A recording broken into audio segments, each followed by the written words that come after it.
الأبطال لا نحمل رؤوسا إننا للمجد أرخصنا النفوسا خالد في البر كان ليث حق في البحار كان حوتا بربروسا اذكر الصديق فخرا وابن عفان البعر سلان والفاتيح عثمان وابنتا شفين والغازي سليمان اسأل الرومان عنهم والمجوسا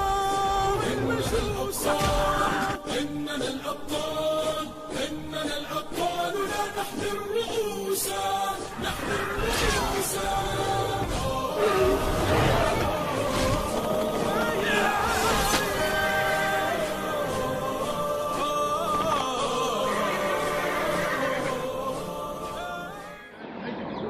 Assalamualaikum warahmatullahi wabarakatuh, teman-teman. Hari ini Umar akan bercerita tentang kisah pesan atau impian dari Sultan Osman Ghazi atau Sultan pertama Utsmaniyah kepada keturunannya yang akhirnya diwujudkan pada zaman Sultan Muhammad Al-Fatih. Nah, teman-teman, Umar saat ini ada di depan Masjid Hagia Sophia ya. Jadi, Osman Ghazi adalah anak dari Ertugrul. Nah, Ertugrul ini punya ayah lagi namanya Sulaiman Bey. Osman Ghazi memimpin awalnya ada ibu kotanya adalah Anadolu atau Anatolia. Osman Ghazi memiliki guru bernama Edebali. Syekh Edebali adalah seorang syekh yang ditugaskan dari zaman Ertugrul. Teman-teman, pada suatu hari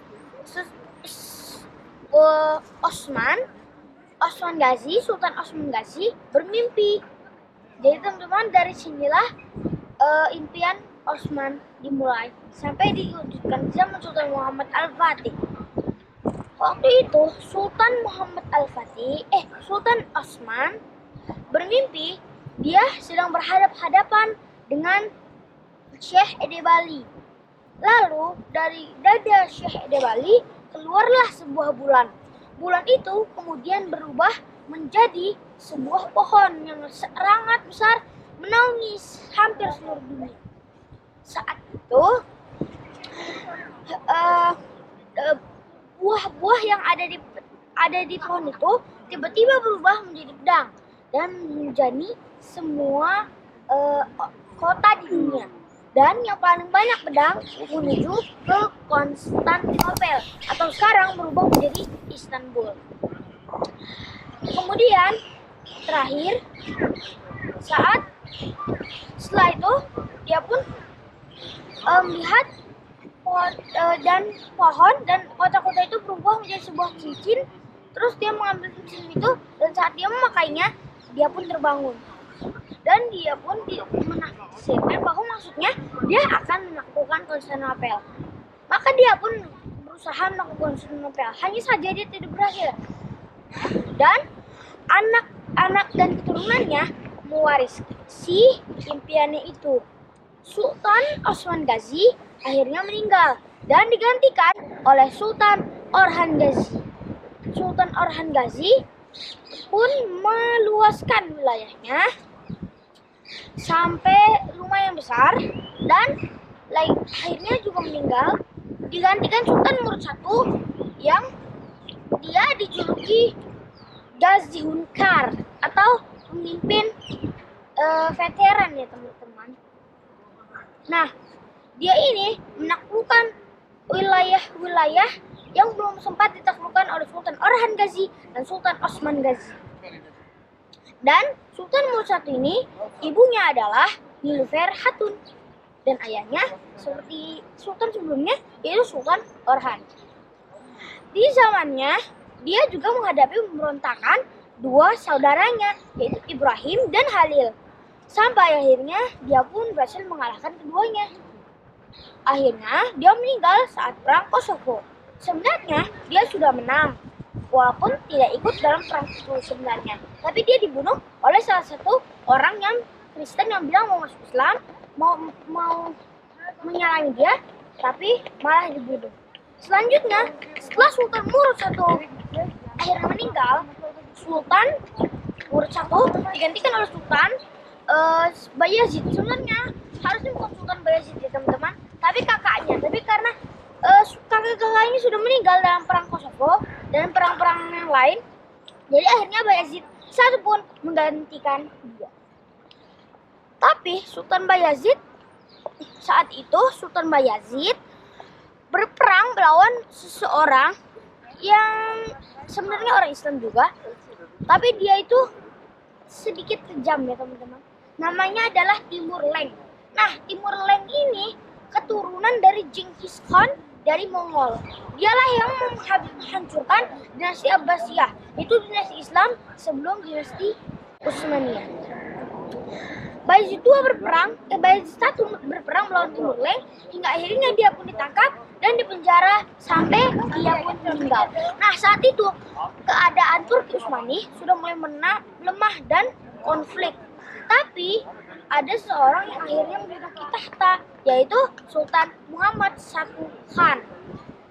Muhammad I dijuluki sebagai pendiri kedua karena dia sudah mendirikan kembali setelah sudah mulai melemah. Sultan Muhammad I memiliki anak bernama Sultan Murad II. Ya, namanya sama dengan Sultan Murad I tadi. Sultan Murad II ingin sekali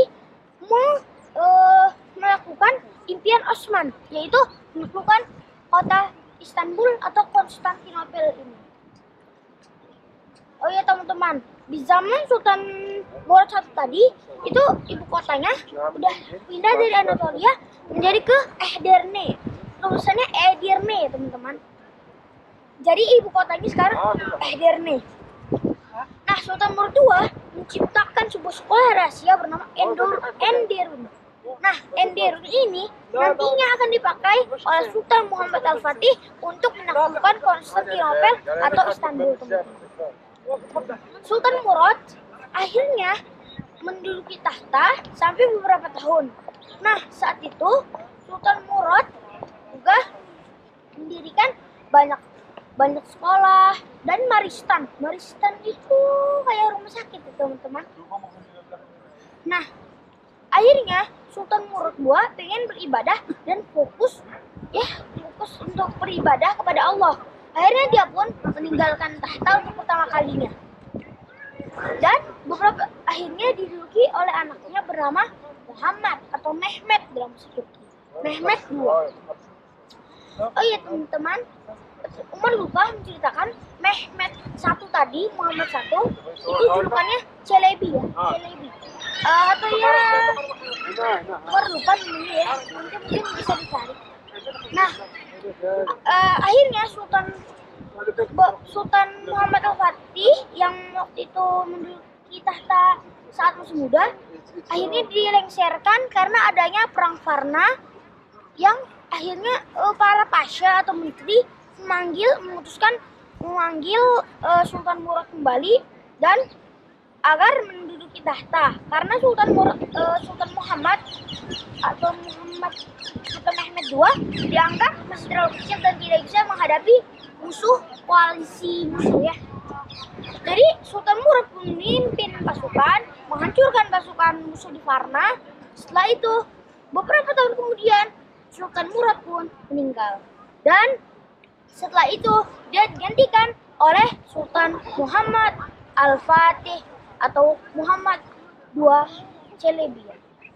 Sultan Muhammad Al-Fatih akhir diwarisi sebuah peti dan sebuah kunci dari Sultan Murad. Saat dia buka, ternyata itu adalah informasi tentang mata-mata yang bisa digunakan dan paling terpercaya di Turki Utsmani. Dan juga sebuah sekolah bernama Enderun yang sudah Umar sebutkan dalam penjelasan Sultan Murad sebelumnya teman-teman. Nah, Sultan Muhammad Al-Fatih pun mendatangi setiap sekolah-sekolah itu, kemudian mengajak para siswa-siswa di sana untuk ikut berperang menjadi pasukan Janisari muda. Janissary artinya pasukan baru. Itu pasukan elit Turki Utsmani yang sangat ditakuti pada zaman itu. Setelah dikumpulkan pasukan Janissary, maka Sultan Murad pun membuat meriam raksasa, teman-teman. Meriam raksasa dibuat nama atau sekarang bisa disebut kanon baliska ya, baliska raksasa itu.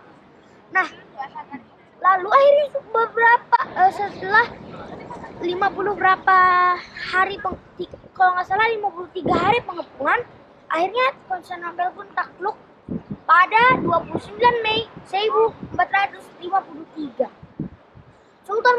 Sultan Muhammad Al-Fatih memasuki Konstantinopel dan akhirnya maju ke wilayah ke tempat Hagia Sophia. Nah, ternyata di sana ada banyak sekali rakyat yang bersembunyi di sana dan berlindung agar tidak dibantai oleh pasukan Islam.